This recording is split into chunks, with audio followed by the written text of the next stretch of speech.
Hello friends, welcome to my channel. This video sponsored by School of Business Organization.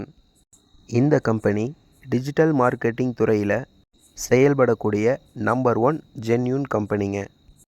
இந்த கம்பெனியில் நீங்கள் join பண்ணணும் அல்லது மேலும் தகவல் ஏதாவது தெரிஞ்சுக்க விரும்புனீங்கன்னா டிஸ்பிளேயில் தெரிகிற வாட்ஸ்அப் நம்பருக்கு உங்கள் நேமும் குவாலிஃபிகேஷனும் சென்ட் பண்ணுங்கள். உங்களுக்கு தேவையான டீட்டெயில்ஸ் சென்ட் பண்ணுவாங்க.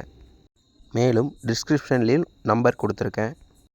இந்த அரிய வாய்ப்பை மிஸ் பண்ணிடாதீங்க. தேங்க்யூ.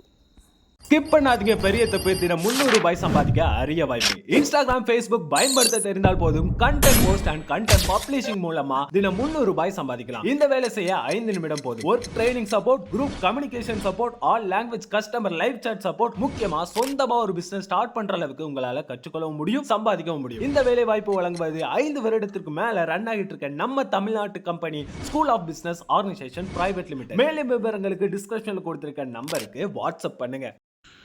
ஹாய் ஃப்ரெண்ட்ஸ், இந்த வீடியோவில் என்ன பார்க்க போகிறோன்னா ஒரு ஈவினிங் ஸ்நாக்கான போண்டா ரெசிபி தாங்க பார்க்க போகிறோம்.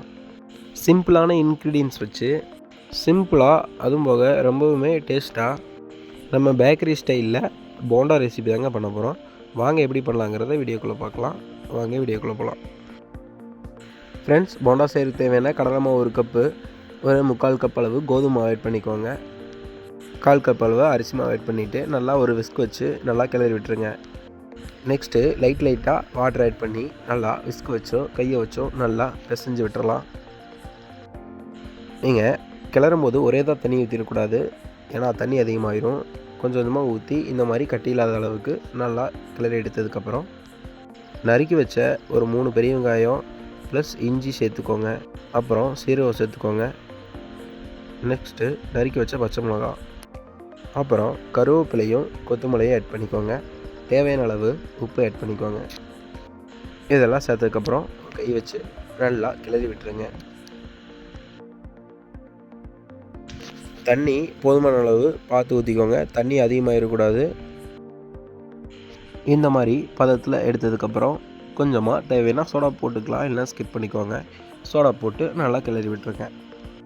நெக்ஸ்ட்டு ஒரு கடாயில் ஆயில் ஹீட் ஆனதுக்கப்புறம் லைட்டாக உங்களுக்கு தேவையான ஷேப்பில் போண்டாவை போட்டு எடுத்துக்கலாங்க. அதே மாதிரி போண்டாவை போடும்போது ரொம்ப லோ ஃப்ளேம் வச்சிட்டிங்கனாலும் எண்ணெய் குடிக்க ஆரம்பிச்சிடும், ரொம்ப ஹை ஃப்ளேம் வச்சிட்டாலும் கருகி போயிருங்க. அதனால் மீடியம் ஃப்ளேமில் வச்சுட்டு கரெக்டாக போண்டா எடுத்துடலாங்க. அவ்வளோதாங்க, நம்ம ஈவினிங் ஸ்நாக்கு அருமையாக ரெடி ஆயிடுச்சு. நம்ம பேக்கரியில் செய்கிற மாதிரியே போண்டா தயாராகிடுச்சுங்க. மறக்காமல் நீங்களும் இதை ட்ரை பண்ணி பார்த்து எப்படி இருந்துச்சு கமெண்ட்டில் சொல்லுங்கள். நன்றி, வணக்கம்.